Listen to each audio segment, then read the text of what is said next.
Bonjour et bienvenue dans Africa News Today, votre rendez-vous d'information hebdomadaire. Je suis Serge Patrick Monkou. Au sommaire, au Mali, l'opposition accuse le pouvoir d'inertie alors que le pays est asphyxié par une pénurie de carburant et des attaques djihadistes. En République démocratique du Congo, l'effondrement d'un pont de fortune sur un site minier a fait des dizaines de morts dans la province de Lualaba au sud-est. Et puis la tension entre le président Diomaye Faye et son premier ministre Ousmane Sonko persiste au Sénégal. Une médiation serait en cours pour tenter de réconcilier les deux hommes. Un régime qui confisque le pays sans le protéger, c'est ainsi que l'opposition malienne qualifie la junte au pouvoir à Bamako. Cette déclaration intervient dans un contexte de pénurie accrue de carburant qui asphyxie la capitale depuis septembre. À l'origine, le blocus des axes d'approvisionnement provoqué par le groupe de soutien à l'islam et aux musulmans, dont les attaques ont poussé des centaines de personnes à trouver refuge dans le nord de la Côte d'Ivoire. Depuis 2 mois à Bamako, la capitale malienne fait face à une pénurie accrue de produits pétroliers. C'est dans ce contexte que l'opposition malienne a invité la population à ouvrir les yeux face à un régime qui, selon elle, confisque la nation sans la protéger. Le groupe de soutien à l'islam et aux musulmans a orchestré un sevrage en coupant les voies d'approvisionnement en hydrocarbures du pays. Le mouvement djihadiste affilié à Al-Qaïda n'hésite pas à incendier des camions-citernes qui transportent du carburant.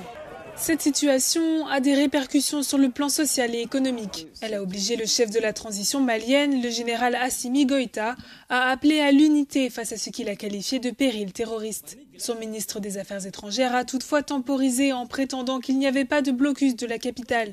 Ces derniers jours, des figures de l'opposition, parfois en exil, ont dénoncé une dérive autoritaire du régime militaire alors que la menace djihadiste ne faiblit pas. Plusieurs pays ont récemment demandé à leurs ressortissants qui le peuvent de quitter le Mali, provoquant des inquiétudes quant à l'ampleur de la situation sécuritaire du pays. En juillet dernier, le chef de la junte militaire Assimi Goïta a promulgué une loi le maintenant au pouvoir jusqu'à au moins 2030.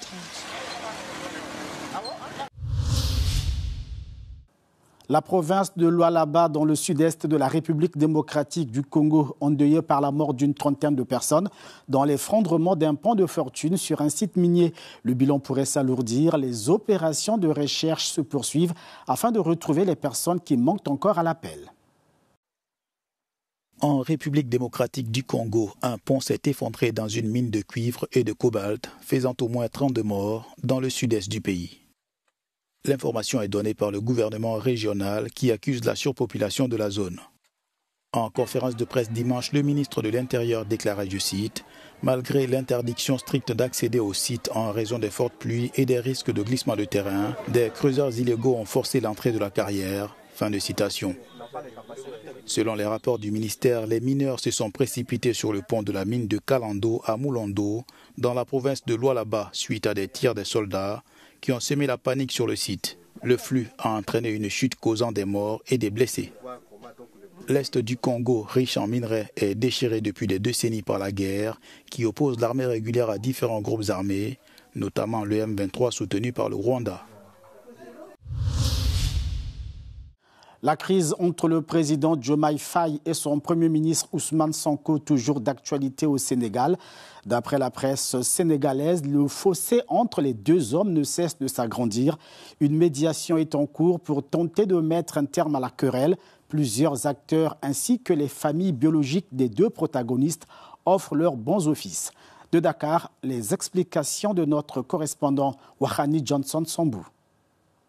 Pour l'instant, c'est le statu quo, rien n'a bougé, ni Bassirou Diomaye Faye, ni Ousmane Sonko ne se sont exprimés sur la crise qui secoue leur parti, leur coalition, la coalition Diomaye Président qui a mené au pouvoir le président Bassirou Diomaye Faye. Tout ce qu'on sait, c'est que de bonnes volontés se sont levées pour mener la médiation, pour tenter d'arrondir les angles entre les deux hommes. Pour l'instant, rien n'a filtré, mis à part quelques supputations et peut-être des responsables de PASTEF qui tentent de rassurer que les choses sont en bonne voie. C'est en tout cas contraire à ce qu'indique la presse ce matin. Par exemple, si on prend le titre de Source A, qui est un quotidien privé, qui indique que le fossé Bassirou Sonko s'agrandit. C'est dire la difficulté de la médiation engagée par certaines bonnes volontés des membres de la société civile, des marabouts. On parle même des membres de famille biologique des deux hommes qui ne parlent pas le même langage. À l'origine de cette crise, la volonté du chef de l'État, Bassirou Diomaye Faye, de réorganiser la coalition Bassirou président qu'il a menée au pouvoir. Et là, une guéguerre entre deux hommes qui disaient que leur relation était inébranlable. Parce que si on se rappelle bien, c'est Ousmane Sonko, à la suite de sa condamnation, qui a désigné Bassirou Diomaye Faye comme candidat avec ce fameux slogan Sonko Moy Diomaye. Ça veut dire que Sonko c'est Diomaye, mise à l'épreuve aujourd'hui par cette guerre au sommet de l'État.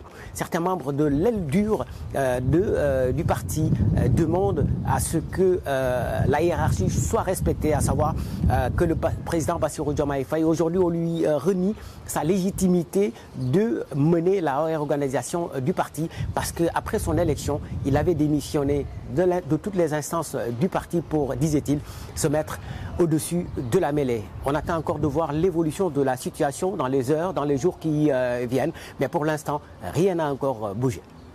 Je suis Hani Johnson Sambou, correspondant au Sénégal pour Africa News. La Confédération africaine de football a dévoilé la liste des finalistes pour le prix de meilleur joueur africain de l'année. Restent en liste le Marocain Achraf Hakimi, l'Égyptien Mohamed Salah et le Nigérian Victor Osimhen. La Confédération africaine de football, CAF, a annoncé des sélections finales pour les CAF Awards 2025. Des sélections dans lesquelles les joueurs marocains sont pressentis dans de nombreuses catégories. Côté masculin, l'entraîneur de l'équipe nationale Walid Regragui et l'entraîneur des moins de 20 ans Mohamed Wabi ont tous deux été nominés dans la catégorie meilleur entraîneur aux côtés du Cap-Verdien Boubista. Le Maroc est également présent dans la catégorie meilleure équipe nationale avec des nominations pour l'équipe senior et l'équipe des moins de 20 ans qui a récemment remporté la Coupe du Monde.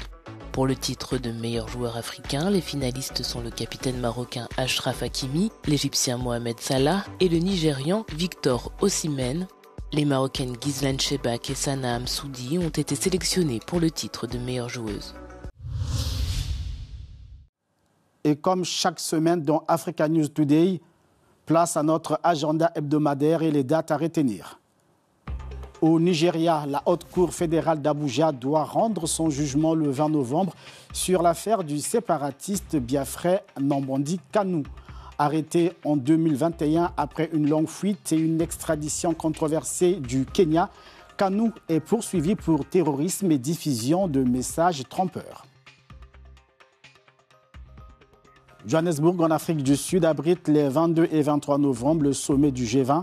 Une première sur le sol africain. Ce rassemblement des plus grandes économies du monde est boycotté par les États-Unis.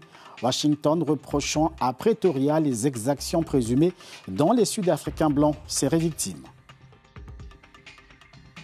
Les électeurs en Guinée-Bissau attendus aux urnes le 23 novembre pour élire leur prochain président et les 102 députés de leur Assemblée nationale.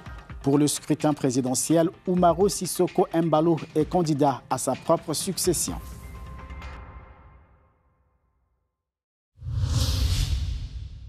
C'est la fin d'Africa News Today. À la semaine prochaine pour une nouvelle édition. Pour plus d'informations, rendez-vous sur Africa News et africanews.com.